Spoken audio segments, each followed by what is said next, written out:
My wife was cheating on me with my boss. See how I got my revenge. The fallout from Greg's imploding career was swift and brutal. Word spread quickly throughout the office and beyond. His reputation, once polished and enviable, was tarnished overnight. Clients began questioning his professionalism, and coworkers, who had once admired him, distanced themselves like rats fleeing a sinking ship. It was poetic justice. But I wasn't done yet. This wasn't just about Greg. It was about reclaiming my life and holding Lisa accountable for her betrayal. Lisa, on the other hand, was spiraling. She hadn't anticipated the tidal wave of consequences that my actions would unleash. She called me in a panic, accusing me of ruining her life.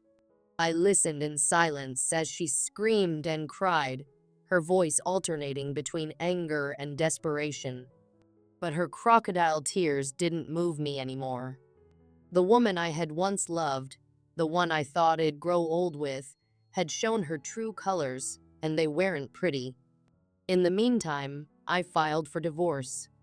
This wasn't just a legal procedure for me, it was a declaration of independence from the toxic mess Lisa and Greg had dragged me into. My lawyer, a sharp and no-nonsense woman named Emily, assured me that with the mountain of evidence I had gathered, the case would be straightforward. Lisa's infidelity and the financial deceit would leave little room for her to claim anything in the settlement. But Lisa wasn't going down without a fight. She tried to play the victim, spinning sob stories to mutual friends and even some of my family members. She claimed I was being cruel and vindictive by airing our private matters in public.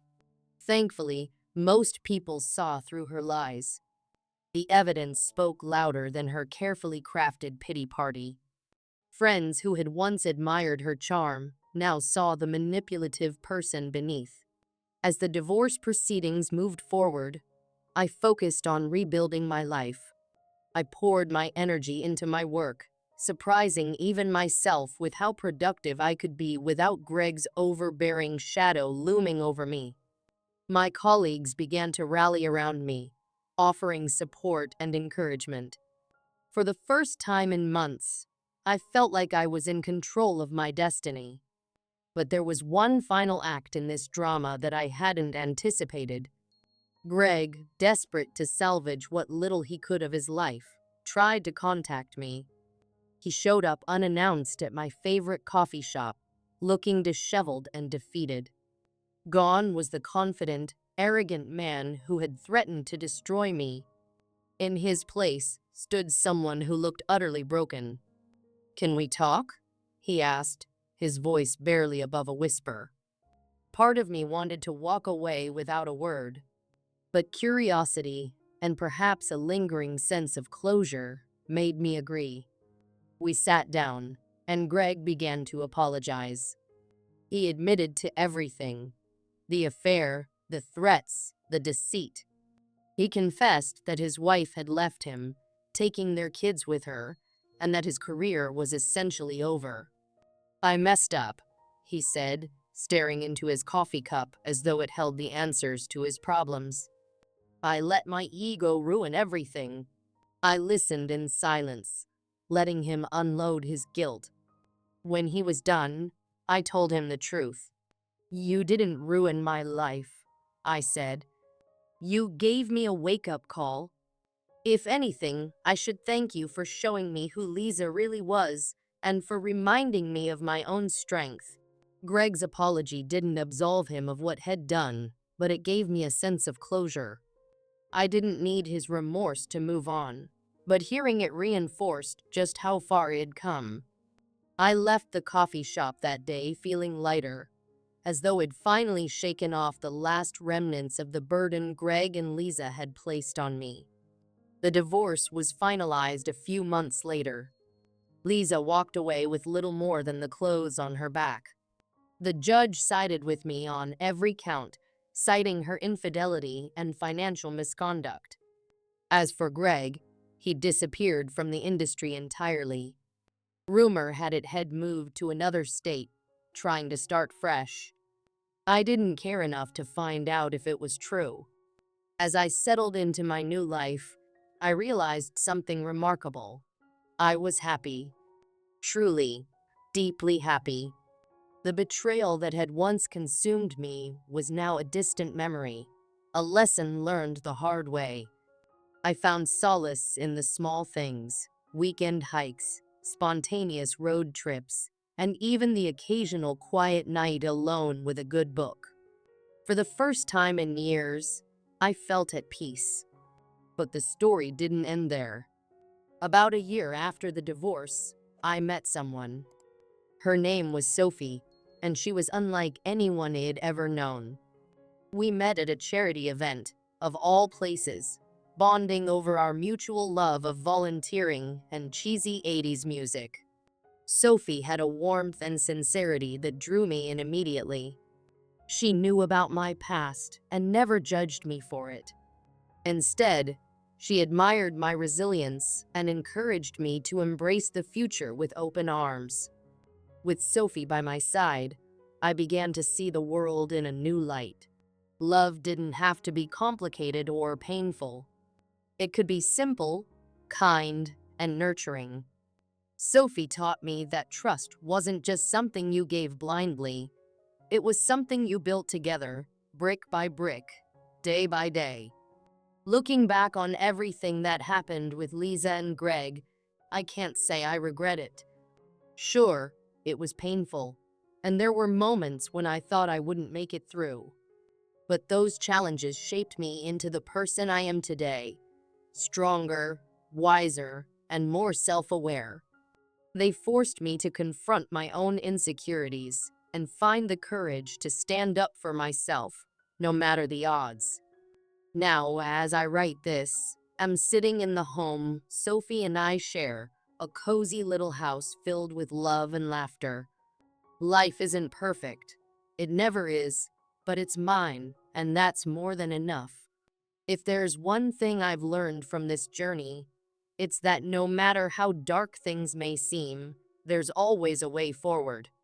You just have to be brave enough to take that first step. Meanwhile, Lisa was unraveling. The confident, self-assured woman I once knew had crumbled under the weight of her own actions. She called me incessantly, her demeanor swinging wildly between heart-wrenching sobs and furious tirades. "We made mistakes," she cried late one night, her voice trembling. "But we can fix this. Don't throw everything away. Don't throw us away." Her words were like echoes in an empty room, hollow and meaningless.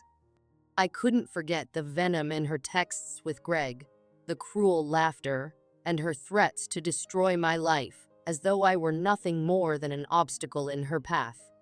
Each of her pleas brought those memories flooding back, and it was impossible to muster an ounce of sympathy. "Lisa," I said firmly, cutting through her excuses, "you made your choices. Now you'll face the consequences." The silence that followed was deafening. I knew she hadn't expected me to stand my ground, to be so resolute. But there was no going back.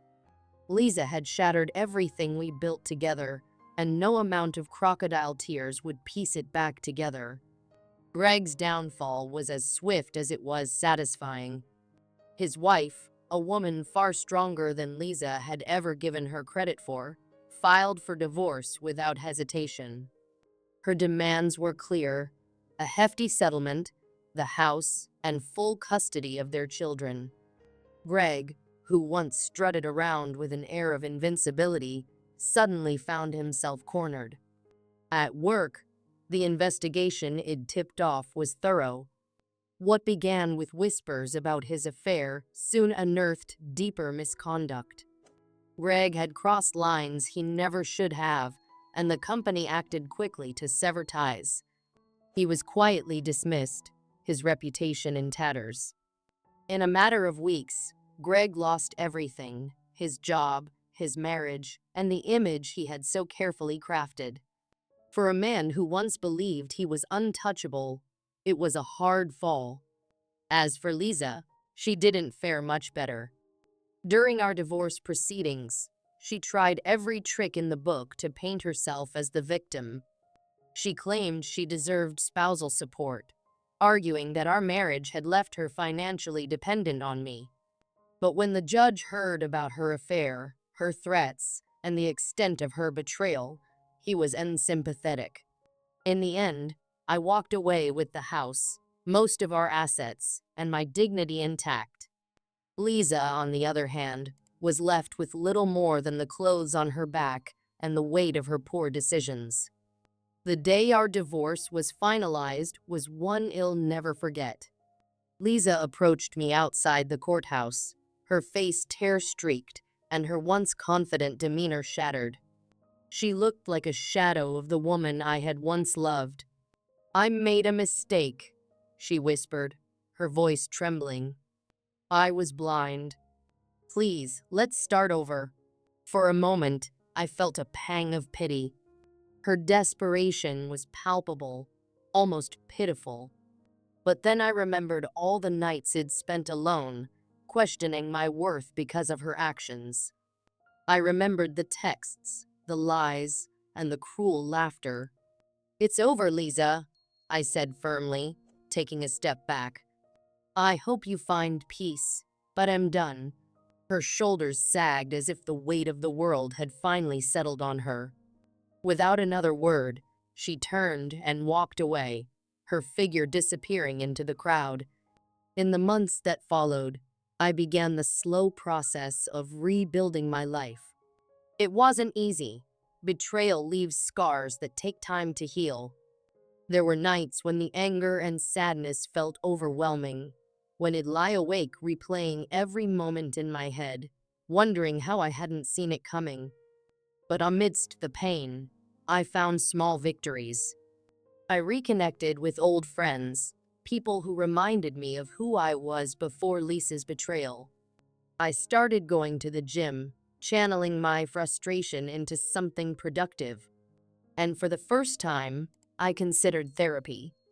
Talking to someone who wasn't emotionally invested in the situation helped me make sense of the chaos and allowed me to let go of the pain, piece by piece.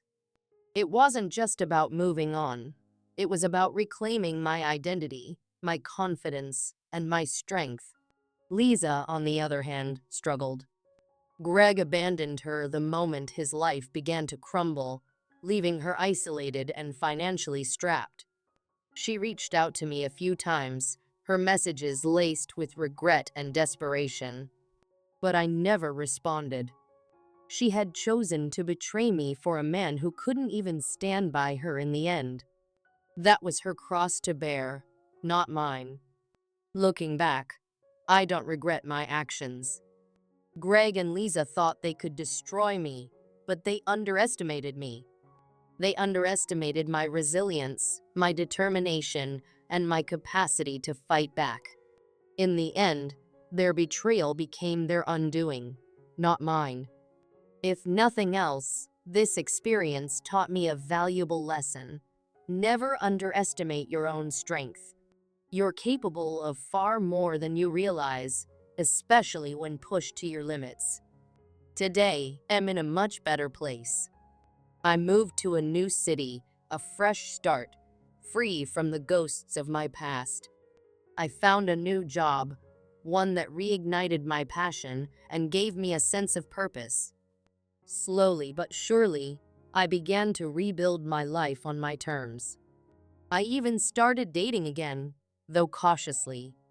Trust doesn't come easily after what I've been through, but I'm learning to open my heart again, one step at a time. Life has a way of throwing curveballs when you least expect it, but it also offers second chances, opportunities to rebuild and redefine yourself. And this time, I'm determined to make the most of mine. One evening, as I sat on the balcony of my new apartment, watching the sun dip below the horizon, I felt something I hadn't felt in a long time: peace. The anger, the pain, the betrayal, They were still a part of my story, but they no longer defined me. I was stronger now, wiser, and more in tune with who I was and what I wanted. Lisa and Greg thought they could break me, but they only succeeded in revealing my strength. And for that, I'm grateful. Because in losing everything, I found myself.